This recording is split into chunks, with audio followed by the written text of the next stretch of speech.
तुम्ही सुद्धा side fitting अशीच देता का? आणि इथे टोक बनून जाते आणि ही एकदम चुकीची साईड फिटिंग आहे. तर चला बघूया योग्य पद्धतीत साईड फिटिंग कशी देते. आपली बॉडी कर्व शेपमध्ये असते, त्यामुळे इथली फिटिंग सुद्धा कर्व शेपमध्येच येईल. जर ती तुम्ही अशी देत असाल तर इथे पॉईंट बनेल. माझी वेस्ट लेंथ आहे, इथे मी बस्ट डिवायडेड बाय 4 घेत आहे. इथे मी वेस्ट डिवायडेड बाय 4 घेत आहे आणि इथे मी हिप डिवायडेड बाय 4 घेत आहे.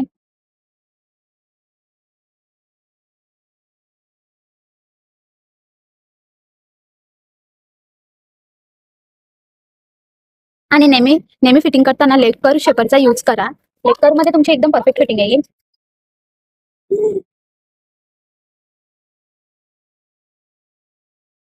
इथे हा माझा सुद्धा पॉईंट बनला.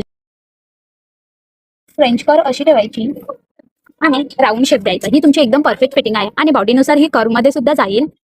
1.5 इंच एक्स्ट्रा मार्जिन द्यायचा.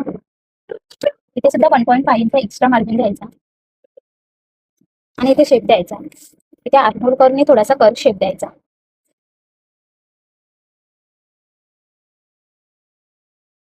ही एकदम परफेक्ट फिटिंग आहे.